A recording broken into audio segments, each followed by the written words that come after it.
অনেক সময় এমন এক পর্যায়ে সৃষ্টি হয় যেখানে মানে নেটওয়ার্ক চলে যায়।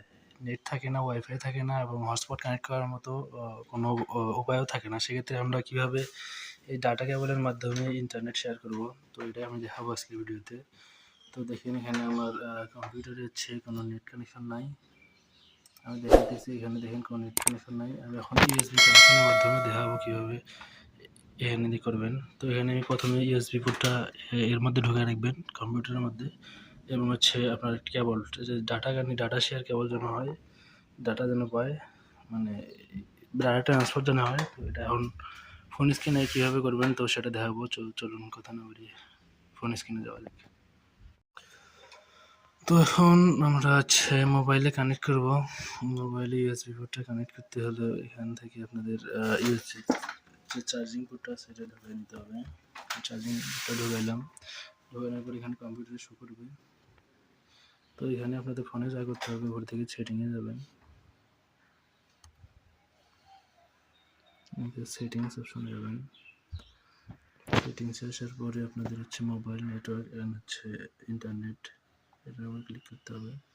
তো এখান থেকে নিচের দিকে আসবেন, হটস্পট অ্যান্ড সেটিং, এটাতে ক্লিক করবেন। তো এটাতে ক্লিক করার পরে এখানে হচ্ছে ইউএসবি যেটা সেটিং অপশনটা আছে, এই দেখেন এখানে এখন নেটওয়ার্ক পায়নি, তো ইউএসবি সেটিং অপশনটা আছে।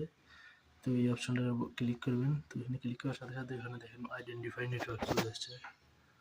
তো দেখেন এখানে নেটওয়ার্ক কানেকশন হয়ে গেছে অলরেডি। তো নেট কানেক্ট হয়েছে। আমি এখন ব্রাউজ করে দেখাই। তো এখানে আমি ইউটিউব সার্চ করি।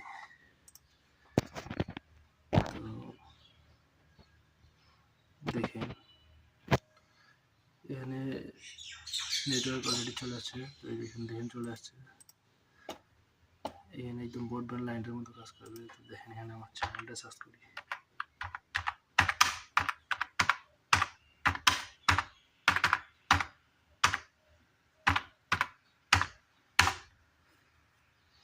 তো দেখেন এখানে আমার চ্যানেল চলে আসছে অলরেডি।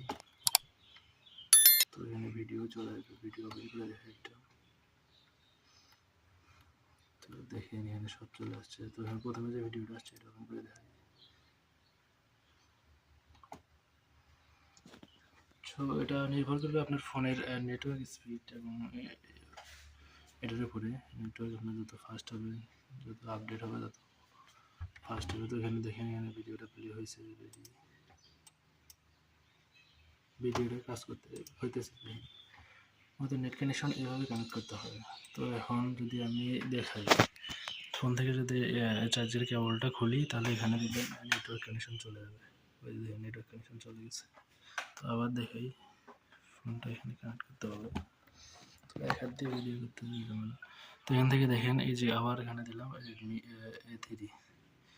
A3 শো করছে। এখানে হচ্ছে USB T3 অপশনটা অন করলে সাথে সাথে এখানে নেটওয়ার্ক চলে আসবে। তো মূলত এই ছিল আজকের ভিডিও। তো আপনি যদি চ্যানেলে নতুন দর্শক হয়ে থাকেন, এরকম টিপস অ্যান্ড ট্রিক্স পেতে চ্যানেলটি সাবস্ক্রাইব করবেন এবং পাশে থাকা বেল বাটনটি বাজিয়ে দেবেন। তো দেখা হবে নতুন কোনো ভিডিওতে। সে পর্যন্ত সকালে ভালো থাকবেন, সুস্থ থাকবেন। আল্লাহ হাফেজ।